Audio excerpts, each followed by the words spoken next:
Hi guys, welcome back. So today I want to talk about breeding fish for profit. We've all seen the YouTube videos about how to breed using a 20 gallon tank or 80 litre tank. We've all seen the videos on YouTube. The usual recommendation is shrimp, guppies and java moss and snails. To me, this is just my subjective opinion, but I don't think that's the best advice, because you're keeping guppies are going to eat anything that fits in the mouth, which includes the fry and the shrimplet. It's just going to be a slow burn process. If you're lucky, your shrimp colony will grow slowly and your guppies will grow, like the colony will grow slowly. Java moss is renowned for being a slow grower. I mean, every fish shop will probably buy it off you because no one can get their hands on enough java moss. The reason why they can't get their hands on enough java moss is because it grows so painfully slow. That's not really ideal if you're breeding for profit, is it? And then snails, there isn't really many people I know in the hobby who want to keep snails in the tank. If you're breeding for profit, another thing I'd recommend is building up a relationship with the local fish shop. Go in there, buy food from them regularly and get all your stuff from there rather than ordering bits from Amazon. Go in and see your local fish shop regularly and build that rapport up. So realistically, if you want to breed for profit, you're going to need more than one tank. If you look on YouTube, the people who are breeding for profit, really breeding for profit, they're not breeding guppies, they're not breeding cherry shrimp. Well, you know, you can breed shrimp, but in a shrimp only tank. People are doing it in shrimp only tanks, or shrimps and snails, and the snails are only there for the shrimp. But what you'll notice is most of them have got multiple tanks, and I'd recommend to anyone who wants to breed fish for a profit, realistically, you're going to need multiple tanks. It's just got to happen. You can't realistically expect to breed from one tank, so you'd need at least a 4-foot tank or something like that, like a large tank where you could keep like a community of fish. So what I'd recommend first, I'd set up a community planted tank, something you can enjoy. So what I'll do is I'll recommend a few fish that I'd stock in my first tank. Have a go at breeding them, and if you enjoy it, you can always expand on it. So the first fish I'd recommend is the angel. It's a pretty simple fish to breed. What you'd want to do is go to your local fish store. You're going to want to pick, I'd buy 6, put them in your tank and grow them out and let a pair develop naturally. Now the good thing about that is instantly, if you're growing out 6 angel fish, just by them growing out, they're going to be worth more, so you can flip them for a profit, and you might get more than one pair, so you can flip as a second breeding pair. You can sell them if you want. The second fish I'd recommend a schooling fish, some sort of rainbow. I'd recommend. They're a bit harder to, they're not hard to breed, but the problem is the fry are really hard to look after because they're tiny and they're slow growing, and you need to feed stuff like infusoria, or you can use egg yolk. If you really want to breed, then you're going to have to learn how to raise fry. The third fish I'd recommend is bristlenose pleco. They're quite an easy fish to breed. Usually when you go into a shop, the males have bristles on the face and the females don't, so they'll have a few little ones around the lip.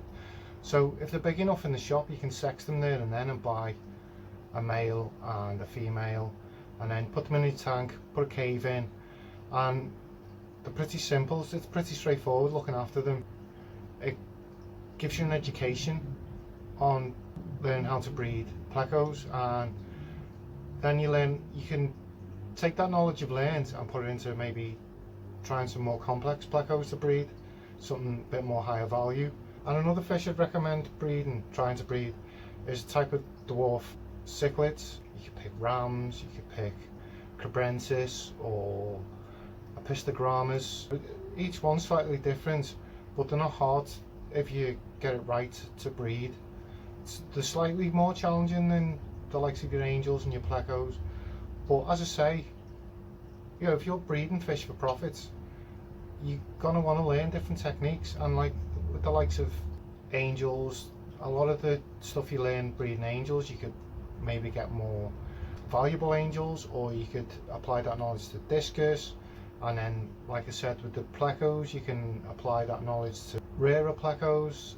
What I'd do tank wise is I'd get a 4 foot by 2 foot by 2 foot tank, and then I'd build a stand, and underneath it I'd buy a series of 2 foot by 1 by 1, so they're like 60 litres, roughly about 20 gallons, and I get 4 of them, and they'll marry up perfectly with a 4 by 2 by 2 on a stand. And then you could just use the Hyden air pumps I've recommended. You could use 2 of them or 3 depending on how you want to do it, and then you could have what I do is buy the air filters. I've got the sponge filters, buy 1 for each tank, and then what I do is I'd set up the 4 foot as a community tank. I'd put 6 Angels in, I'd put a pair of Plecos in it, I'd put a group of about 6 rainbows in. You should be able to sex the rainbows. Like, go into more depth if you want, but the rainbows, that if you look at the finnage,